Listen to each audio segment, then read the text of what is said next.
Hi, everybody. Today's Wednesday, April 29, 2026, and our dear friend, our brother, Pepe Escobar is here with us. Welcome back, Pep. Nima and all of you, our audience. I am in paradise, but we work hard. You all know Nima works hard. I work hard. All of us. So I transferred the headquarters of war on Iran to one of the Thai islands. I prefer not to say where I am, but it's absolutely spectacular. Here I am at the villa, the little pool in the back. Windows are open, so I am in the middle of nature, top of a hill, jungle around me, outstanding birds, and 15-minute walk from here, it's the Andaman Sea. There you go. So this is an observation point.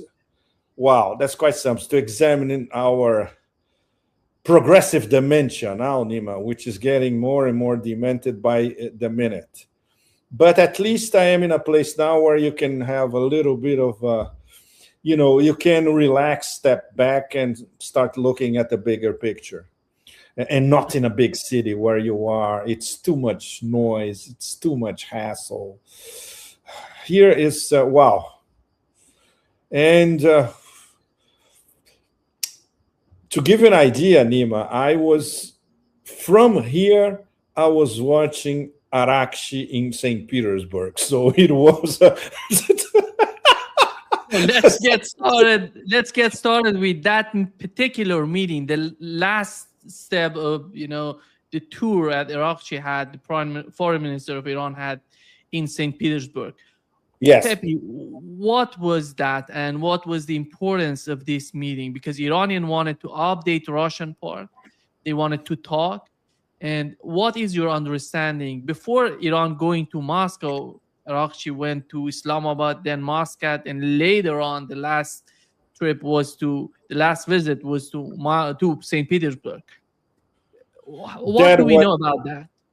Well, it was immensely, meticulously well planned, Nima. And this was, let's say, a mini tour of three cities in different stages. So I actually first went to Islamabad to talk to the Pakistani mediators.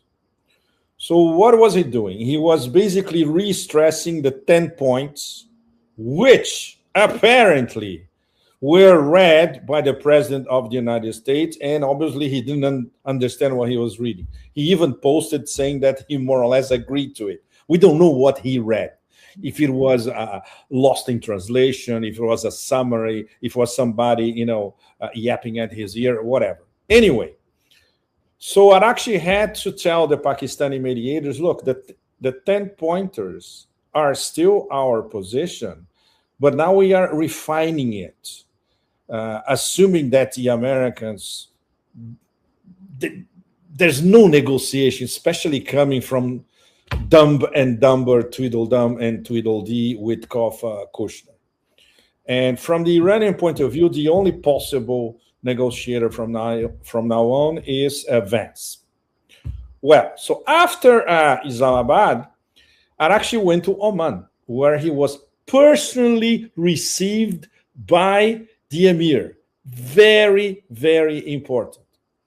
There were no leaks about what they discussed, but we can basically have a very good idea that it also involved the next setup for the Strait of Hormuz, which Iranians and Omanis are already trying to organize. So maybe we could have let's say, a toll booth on the Iranian side and another toll booth on the Omani side. After all, these are not international waters. Once again, we have to repeat it. This is 21 nautical miles, the distance from the Iranian shore to the Omani shore. If you have 12 nautical miles on each country, that's 24, basic math. So their territorial waters are larger than the strait itself. So it's their territorial waters. So Iran has the perfect right to install a toll booth on Hormuz. And now they are discussing with the Omanis what's going to be on Omani territorial waters. After that, he went back to Islamabad. He didn't go straight to Moscow. He went back to Islamabad because he was refining the three key conditions by Iran if we're going to have any meaningful negotiations from now on. And that's when things start to get really, really interesting, because they turn the chessboard upside down, essentially. Number one, the war has to end for good, with written assurances, with written guarantees, with big powers guaranteeing it. And if it goes to that useless UN Security Council, approved by the UN Security Council. Number two, we're going to discuss what's going to happen to the Strait of Hormuz. Then Iran will have a new setup installed in the Strait of Hormuz, very similar to the one already now. It has already been essentially approved by the Iranian parliament. There will be a toll booth and paid in Iranian rials. So the Iranian currency can start, at least stop being devalued. And number three, which is the third and last stage, let's start discussing about the nuclear, a new nuclear deal, which, if it happens, I would say the best possible case is a sort of diluted JCPOA, which, by the way, was killed by Trump himself. So he's not going to get a better JCPOA, a better from an American point of view than the original JCPOA discussed, clinched in 2015 in Vienna, and then approved by the United Nations. So this is the order of discussions. Now, obviously, the Americans, when they looked at it, they freaked out completely. Trump already rejected it. So the problem is he already rejected, but as we know, everybody knows, as I would say camels in the middle of the Gobi Desert already know, anything he does, there's no way out for him. So he can assume he can admit the strategic defeat, which he'll never do. He can restart the war, which is going to be a major disaster, and even his own generals told him it's going to be a major disaster. Or he can try to find a composite. But with the illegal, murderous blockade on. And the Iranians said, no way. We only start discussing if the blockade is out. And Trump is basically saying, first, we have to discuss about the nuclear deal, and then the rest. So, Nima, we are in the middle of a horrible strategic impasse. And we don't know the way out of all that for the moment. It looks pretty bleak. But after all that, the last stage of the trip, which was the icing on the cake, Arakshi gets to St. Petersburg in a Mirage Airlines flight, a normal commercial flight. And the title of this, inscribed in the fuselage of the plane, this flight was the Minab 168 flight, a direct homage to the girls killed by the two-tap tomahawk assault on the Minab school. He was received not only by his counterpart, Grandmaster Sergei Lavrov, but by President Putin in person. 1 hour and a half of discussions. Many of us will not remember Putin receiving not a head of state, and even with head of states, that's very rare. They usually talk for half an hour, exploding 40 minutes. He was talking to a foreign minister and his team for 1 hour and a half. So obviously, the leaks that we have are very vague. But this is what I got three key points that I stressed in my column. Some of the things that Putin said, they were absolutely outstanding. Let me see if I find the key points here, Anima. Yes, here they are. Because I want to re-stress for you and for our audience how sophisticated and at the same time sharp as a dagger was Putin addressing Arashi. Point number one, total respect for the supreme leader, Ayatollah Mojtaba Khamenei. Putin said, last week I received a message from the supreme leader of Iran. And then he said, please, to Arashi, please convey my most sincere words of gratitude, confirm that Russia, just like Iran, intends to continue our strategic partnership. Please convey to the Supreme Leader words of gratitude for this message and wishes of the best health and well-being. So it's the total opposite of how Ayatollah Mojtaba Khamenei is treated by the Americans. By Russia is total respect. Point number two, Iran is fighting everything. The whole fight of Iran is about two key items, independence and sovereignty. These are words of Putin himself. We see how courageously and heroically the people of Iran are fighting for their independence and sovereignty. Amazing. And point number three, which is the absolute killer, and obviously the Americans are completely freaking out about it because now it comes from Putin's own words.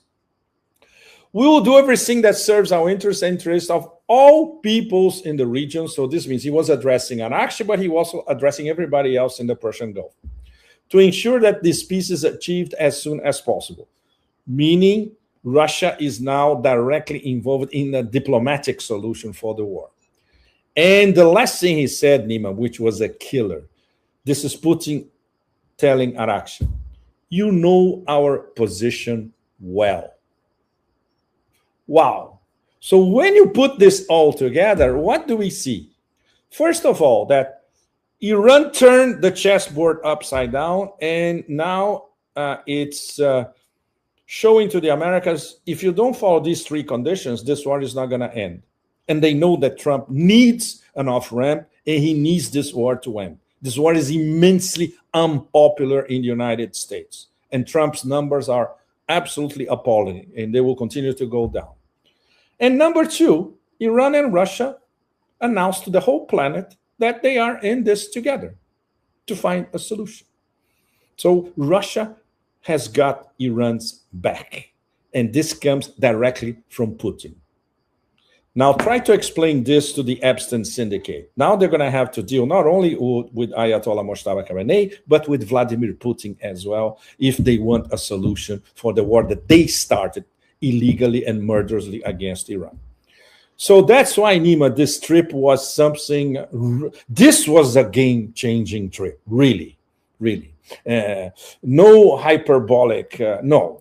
This was the real thing. It was very well planned, very well organized. Arashi was absolutely impeccable. And in the end, of course, they had to finish in Russia with, I would say, showing not only to the Eurasia environment, to the global South as a whole, that this is very, very clear that not only Tehran, but Moscow and also Beijing, which was just observing from a distance, this is a war against Eurasian integration, against BRICS, against the SCO, against the global South, and obviously Russia has to be on the side of Iran. Obviously, Nima, none of that will be accepted in Washington or in Mar-a-Lago. So we still don't know how the American response is going to be. As it stands, decided to prolong the naval blockade indefinitely. This means he's not capitulating, which is something that he could do. He could just proclaim victory and walk away. And then that's in terms of a strategic, the strategic defeat of the Americans would be very clear for the whole planet, or he can restart the war, which is going to be an absolute disaster. So he decided to prolong the blockade, and we know that the rest of the world sooner or later is going to explode against the blockade. This blockade cannot last for weeks, not to mention months. Let's say it could last for another 2-3 weeks maximum. After that, when people start seeing the absolutely horrendous effects across the global economy, there's going to be a movement, and a concerted movement, especially from the global south, to turn this thing around. And Iran, they have time on their side once again. Okay, Nima, this is more or less the the summary of these very fateful days between Islamabad, Muscat, and St. Petersburg. I think considering the behavior of the United States as a country for such a long time in Iraq and Afghanistan, we've seen that they continue the sort of their agenda in those countries as long as it takes, and then someday they decide that there is nothing there anymore and let's leave it.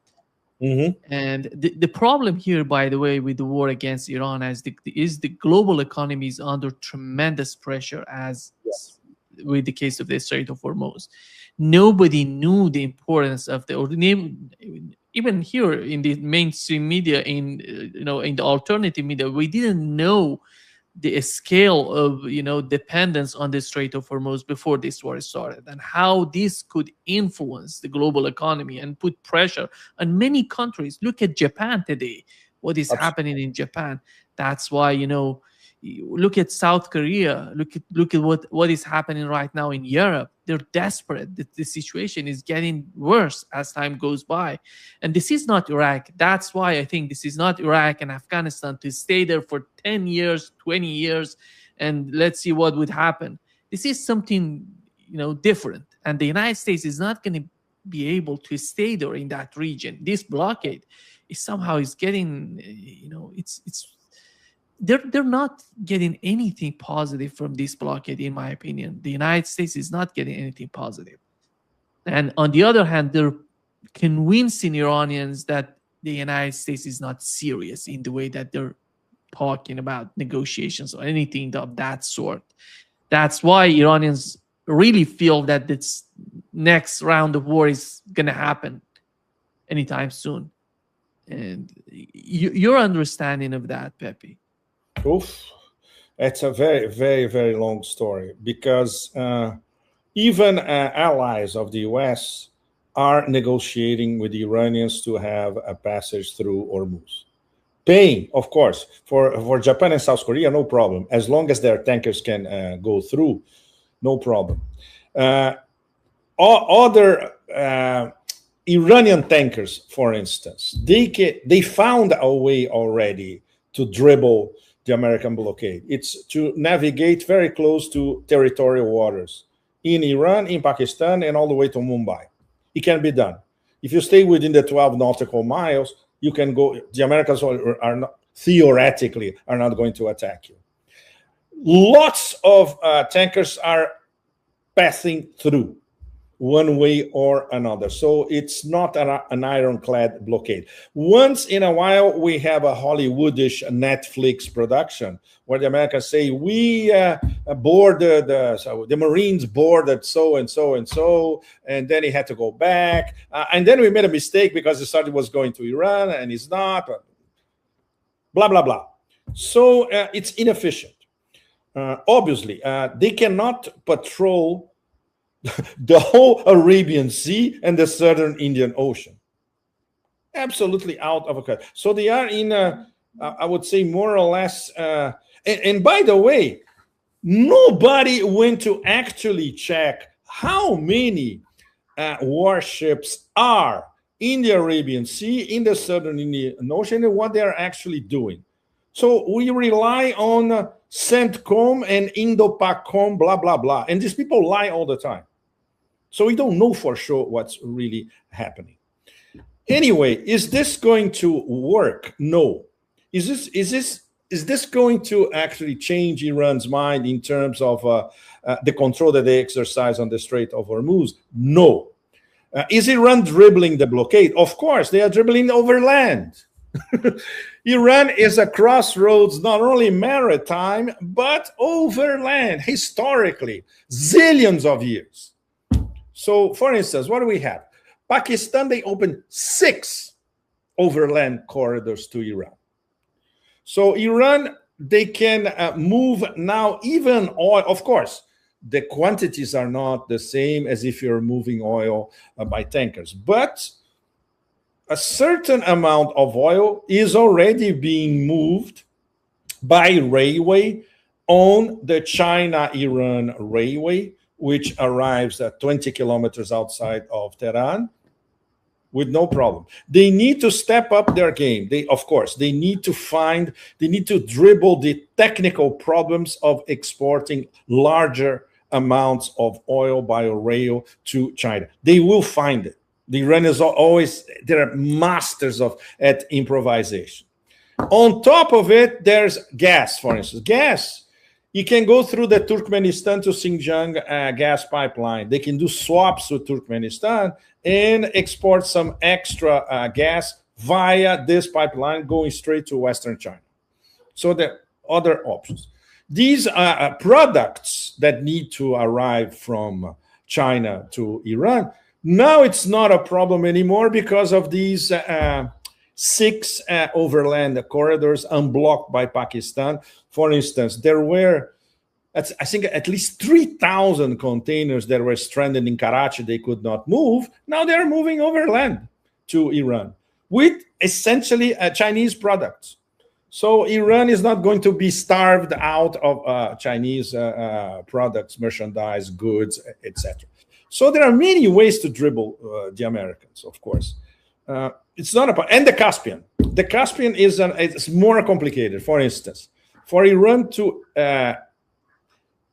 sell oil via the Caspian, the problem is the infrastructure of the Iranian ports in the Caspian. You know that, Dima. It's not very good. And it's nothing that they cannot do this in a matter of a few weeks. And it requires a lot of investment as well. But they can also use the Caspian from the Caspian, for instance, to Kazakhstan, to Aktau in Kazakhstan in the Caspian, and from Aktau to China. Also possible. Smaller volumes, but also possible.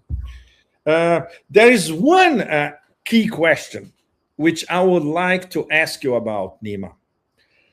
There's an enormous blah, blah, blah, basically on hearsay and numbers that cannot be fully checked, that Iran has only a few days when they reach maximum storage capacity, especially in Karg, in fact, everywhere. And then they're going to have to be shut-ins in the oil fields. What is your analysis about that, Nima? Because everything that we hear is from Epstein syndicate sources, but not from Iran, not from official sources from the National Iranian Oil Company, for instance. They're not talking about that yet. So please tell us, is Iran going to be in dire straits in a matter of what, a few days, because they don't have any more oil storage capacity? No, nothing.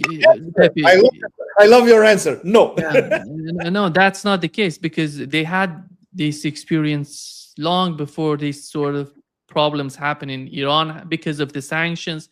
There were years that Iran couldn't send any oil, to export any oil to other countries, and they managed. They knew how to manage the situation. With the walls, with the with the oil, with gas, everything. They have managed that. They have experience because it happened before, because of the sanctions, not because of the blockade. That's why they know the engineers in Iran who are working in this field. They know what is the alternative and how they can manage the situation with these sort of difficulties, sudden difficulties. I would say this is because the blockade is some sort of surprise for Iran, but Yeah. it's not that much of surprise that is not manageable for Iranian. They know how to deal with it, I think, and they. So right now, it's not even one of the biggest issues in Iran. Nobody's talking about it. You look at the yeah. It's like I This was is trying the that's why it's a hoax. There's not They're making something, Pepe. oil company. Yeah, nothing. So this means it's not a real problem. They're making these sort of rhetorics, Pepe. It's not just about this, because they're making that there is some sort of fracture in Iranian leadership. They're fighting each other in Iran. Donald Trump says they called me. They said that we are collapsing here.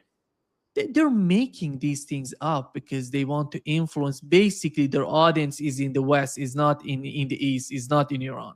Because the Iranians know what is happening. They know the reality on the battleground. They know the reality with the case of energy, the shortage that they have, the economy, how it works these days.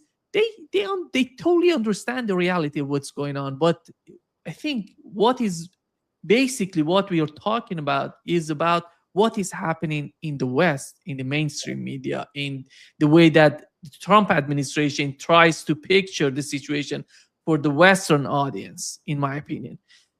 I don't see any sort of, difficulty, any sort of, somehow crushing difficulties for Iran. These are difficulties for Iranian economy, for Iranian energy. Nobody can ignore that, but they know how to deal with that. This is the basic problem. That's why they're not talking about it in the mainstream media, in the alternative media in Iran, because many people think that Iran is just one-sided media. No, it's not that. You can find the worst critics of the Iranian government are in Iran, are living in Iran. They're not outside of Iran. Many people don't understand it. And that's why nobody's talking about this in Iran. That's not the major issue right now. The major issue right now for Iranian is how nobody can talk, because they're talking about this fracture in the leadership, the left and right. I don't know what is happening in the mind of Donald Trump. But these people, the basics, or they have different tactics for the negotiation, for how to deal with the United States. But the strategy remains the same. They know that nobody would let the United States to control the Strait of Hormuz. Nobody would dictate anything to Iranians anymore. And if, because of the sanctions, they were able to force Iran for such a long time, to force Iran to some positions, it wasn't a serious position to force Iran something, to accept something, but they were trying to put a lot of pressure on Iranian economy to force them into something. Or that's not happening anymore. That's everybody's saying that that's enough. That's not going to happen anymore. This is the outcome what Donald Trump achieved so far in Iran. And this is reflected by the way they turn the game around, where the most important, the key imperative now is not and it never was, the nuclear dossier. It's to end the war for good, so there will be not a repeat of the war, with guarantees, with guarantors at the level of big powers like Russia and China. Then discuss Hormuz, and at the end of the whole thing, discuss JCPOA 2.0, let's put it this way. And Iran can do that because they're for all practical purposes, they are winning this war. Everybody knows that. It's the Americans that wanted this stupid ceasefires. The Americans who are trying to find an off-ramp, which they can't. And the strategic defeat is obvious because zero of their initial objectives were achieved. There you go. So no wonder Iran is feeling confident. And nobody wants anything similar or close to JCPOA anymore. Exactly. That's the point for the Trump administration. Exactly. Go ahead, Nima. Because they didn't see JCPOA working for Iran. You remember with the case of JCPOA. Basically, Americans together with Europeans agreed on relieving sanctions or lifting sanctions, but then Donald Trump was elected and everything just didn't happen. They didn't do anything. And the sanctions continued. And there were more sanctions, more maximum pressure. Exactly. Yeah. Pepe, the other issue is what UAE is talking about right now, leaving OPEC plus. What is that and how effective that could be, and how is that going to help Donald Trump in a long run? Look, I can start with you with it's not exactly a joke, but in fact, this joke is already circulating in the Persian Gulf. Look, they better get their act together because sooner or later Iran is going to annex it. Okay, it's a joke. Saudi Arabia could annex it. Basically, they are desperate because they made their bets a long time ago. They bet on the US and Israel. So this means they need to sell more oil, so oil prices go down. What does that mean? They cannot be regulated by OPEC quotas. So if they're out of OPEC, they can export instead of 2.3, 2.5, little more than that, 1 million barrels a day, they can export maybe 5 million barrels a day, which they can. It's possible. So that's it. They want to make more money exporting more oil, and oil prices going down is exactly what the Trump administration wants. There is, of course, the mega friction between MBZ and MBS, between Abu Dhabi and Riyadh, and this is getting more and more uncontained, considering that Saudi Arabia is theoretically at least part of trying to find a diplomatic solution to end the war. They were part of that initial the 4 Sunnis meeting in Islamabad. It was Egypt, Turkey, Pakistan, and Saudi Arabia. So in thesis, Saudi Arabia wants an accommodation, at least, with Iran. The UAE, on the other hand, and not the UAE, Dubai and Abu Dhabi, that's a completely different story, not the other Emirates, which brings us to the still unconfirmed but extremely juicy possibility of the Republic of Sharjah coming online soon. Of course, because Sharjah has nothing to do with the MBZ is doing. So this is Abu Dhabi and Dubai. Dubai, in terms of the business model, is already dead. Everybody knows that. Nobody's coming back to Dubai. So that leaves Abu Dhabi.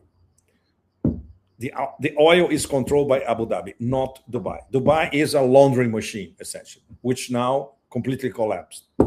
So they think that they can preserve their so-called independence and sell more oil, and of course continue to have their contracts and promises with both Israel and the US on the table, working. We don't know if this is going to happen. They're also betting that IMEC, the misnomer, once again, mega misnomer, India Middle East corridor, which is the Israel, Saudi Arabia, Emirates, Europe, India corridor.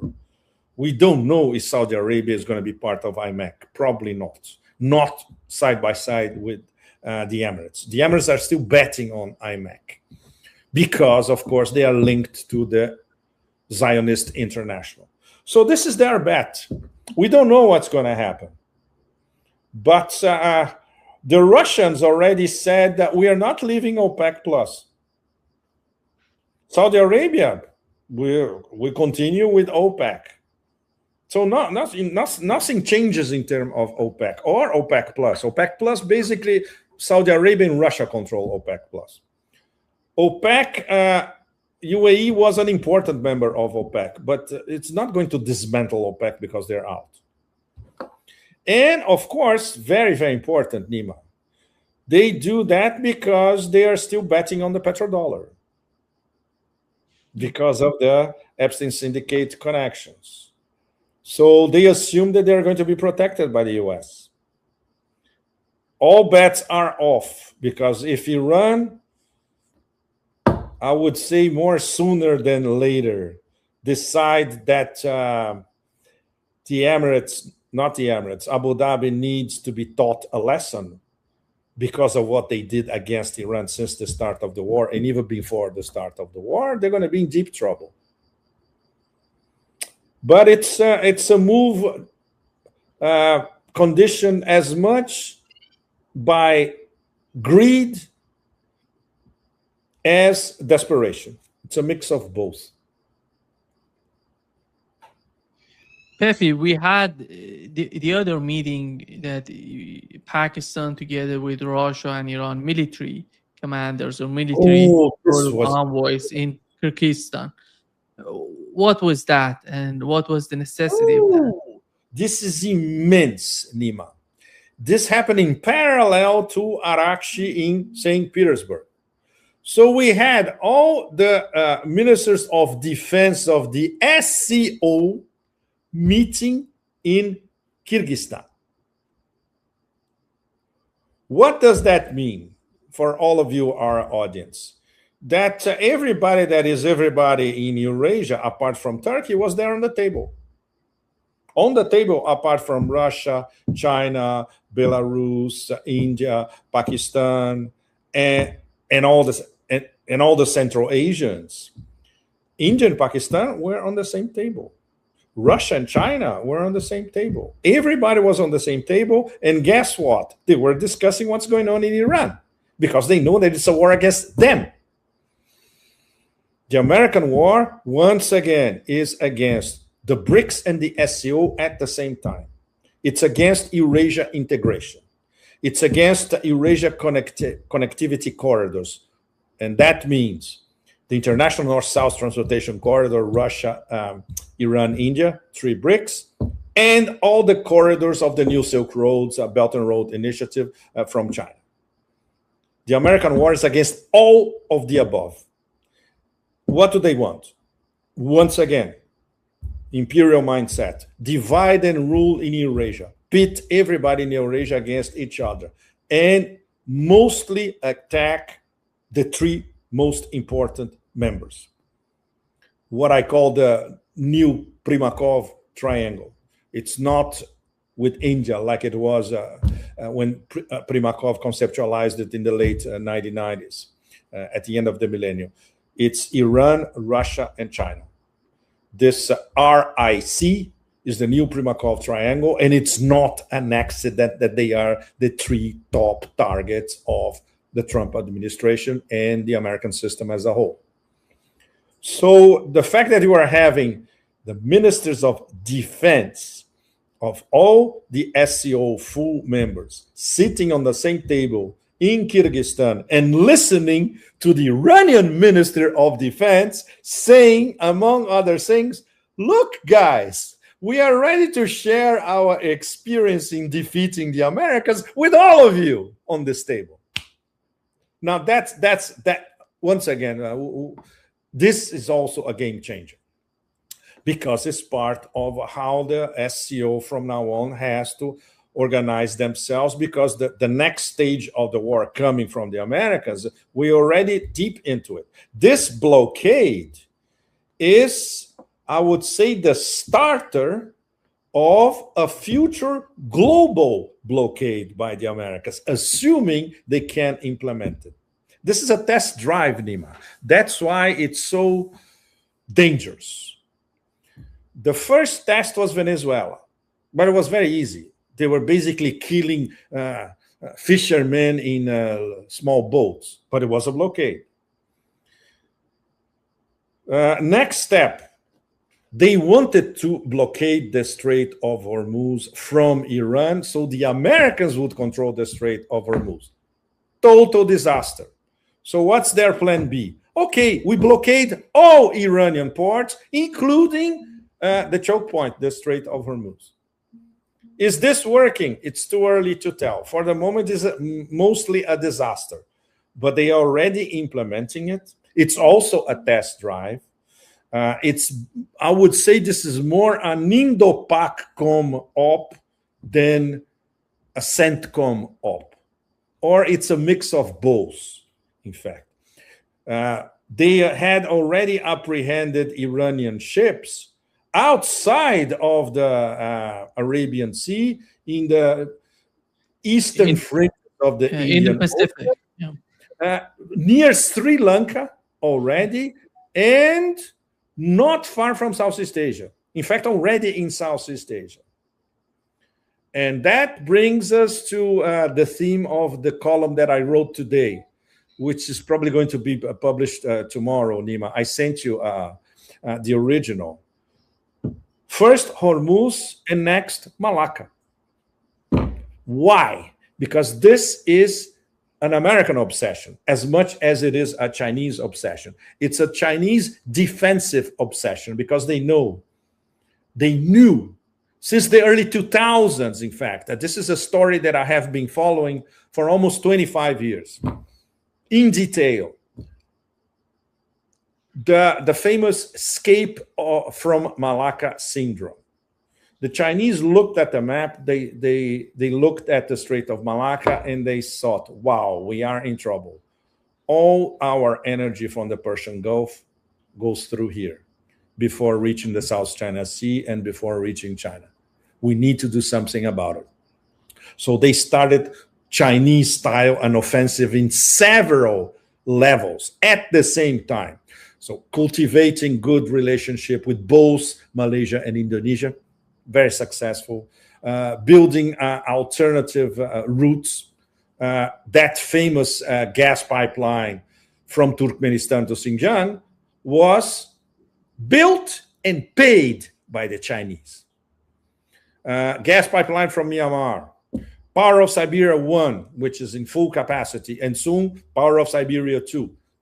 All that. Plus investing in every single form of green and sustainable energy on the planet. And they excel in all of that. It's, for instance, when I was traveling Xinjiang last year, and you see the electrification of Xinjiang, you see those forests of wind turbines, solar panels, solar farms, etc.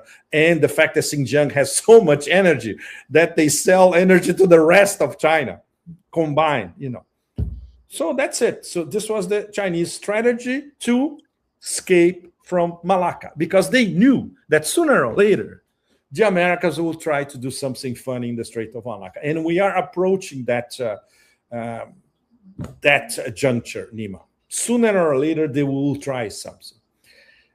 The first step was that very dodgy military defense agreement that the Minister of Defense of Indonesia signed with the very drunk, very tattooed Secretary of War in Washington.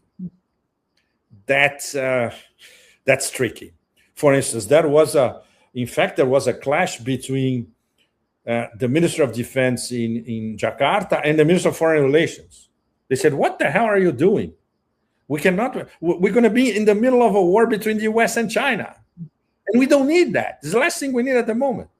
And the Americans, of course, they are bragging that they're going to have blanket overflight rights over Indonesia territory bordering the Strait of Malacca. If that happens, guess what the Chinese response is going to be? I would not want to be in Jakarta when that happens, if that happens.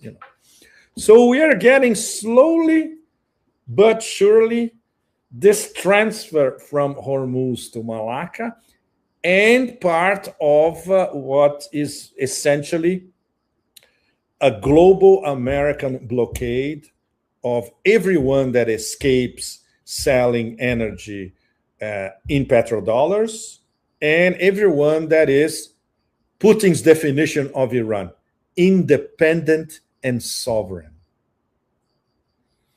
So that's why what we're seeing now is a test drive, and things can be much more hardcore from now on. I think 80% of their energy Chinese is receiving from the Strait of Malacca. Yes, 80%. true. 80% of, yes, because everything that comes from the Persian Gulf has to go through the Strait of Malacca. There's no other way. It could go through the Straits of Sunda, the Strait of Lombok, but the easiest way is the Strait of Malacca. So the Indonesians, they have to be very careful on how they manage this thing, because they now are under pressure from the Americans, and the Chinese are looking at it in with meticulously. Yeah, it's not just about we have Japan receiving from using that strait. You have South Korea. Everybody, sure. Yeah. Yes. So considering that a key plank of the American strategy is we need to control all sources of oil, and all sources of oil have to be, everything has to be settled in petrodollars. So this means they have to, we are already in the first stages. They have to install a global blockade. There's no other way. And this is their strategy, which is now very, very clear, not only for China, but for all those people who are sitting at that table in Kyrgyzstan, the SCO nations. And but everybody is going to find ways to dribble that. For instance, it's not by accident that early this week, Pakistan liberated these 6 overland corridors with Iran. Why? Because the transit country between Iran and China, apart from Central Asia, which is the longest way, the easiest way between Iran and China is via Pakistan. And Pakistan has excellent relations with China. They are part of the New Silk Roads. China is building the China-Pakistan Economic Corridor.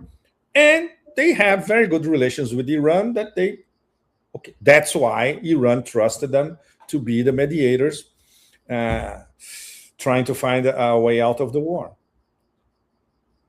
So, this is going to move a lot. And of course, all the railway maze from Xinjiang across Kazakhstan, Kyrgyzstan, Turkmenistan, going to Iran. This is going now this is on overdrive. And now, especially now that the China-Iran railway is finished. It was finished, I think in August last year, less than a year ago. Now you can do everything by train. That's it. And the Chinese are betting on this. It's part of the East-West corridor, the Chinese East-West corridor. And the most important part of this corridor is across Iran. Because across Central Asia was easy, because they start building these railways a long time ago. I think one of the crucial points for SCO is how to secure, how to protect these routes for the future of the East, Eurasia, the whole concept of Eurasia. And I don't see India being in that, Pepe. India is so tricky. I see Russia, China, and Iran being together in that concept, because we accept it or not, this blockade is just bringing some new points in the mind of Chinese government, for example. Yes. So what would happen? What would, how would we react to if the United States tries to do the same thing to us, to Chinese government, or to Russia, for example? Because we know they started with Russia. You remember the attacks on the Russian tankers, and it's not just the United States. They were talking about NATO is trying to do something with Russia.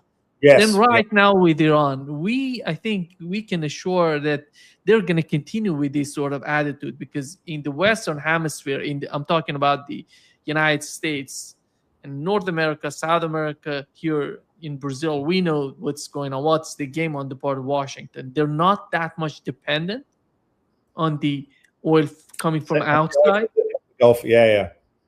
That's why they can totally break down this whole system in the East to bring this empire, as they call it, empire. I think what Ambassador Chas Freeman brings out about how the world is reshaping itself as the multinodal because you look at the relationship, nature of the relationship between China as a giant.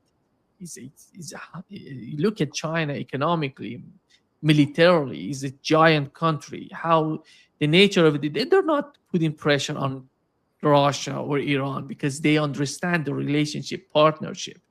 But No, but they that's have not the case for strategic the United partnerships, States. Nima. They are all of them have strategic partnerships. At the highest level, they are aligned.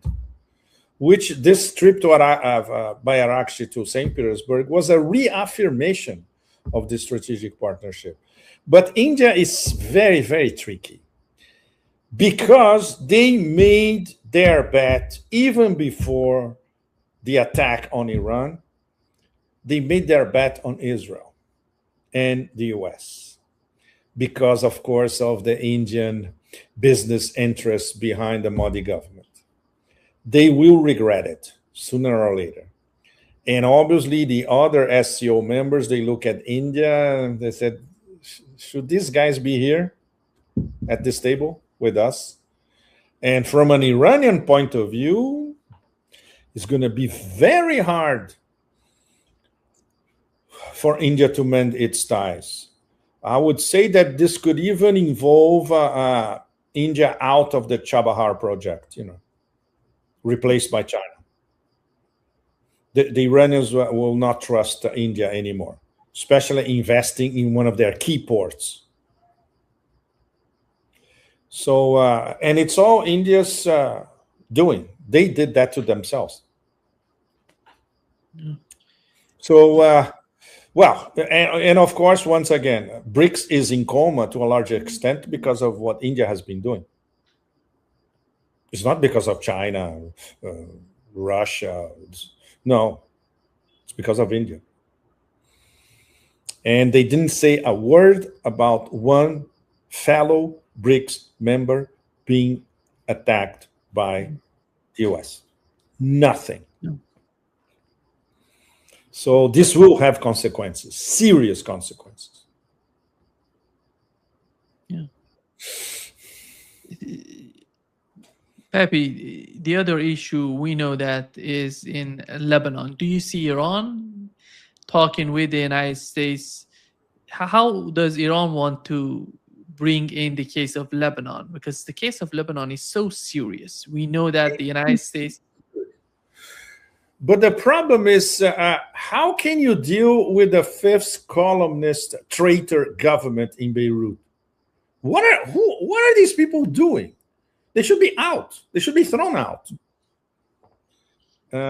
If these people continue in power, nothing's going to happen. And of course, the death cult will continue to bomb whole villages and small towns in southern Beirut and exterminate them from the map, literally, without one peep from the international community. Same with Gaza. It's Gaza 2.0, now applied to southern Beirut, southern Lebanon as a whole. Yes. Yeah. It's absolutely disgusting, and it's not going to change. And the only ones who are resisting are Hezbollah, for obvious reasons. We all know that. Hezbollah will always resist. And now, with their new leadership and the cadres there, second rank or third rank, as competent as the previous one who were assassinated, they can resist this a very, very long term. But obviously, it's very hard to resist when whole areas are being literally bombed from the only war that the death cult knows how to conduct, apart obviously from killing women and children, is to bomb from above and raise populations literally from the map. It's absolutely disgusting. And we should not expect anything coming from the United Nations. No question about that. We should not expect anything coming from the collective West.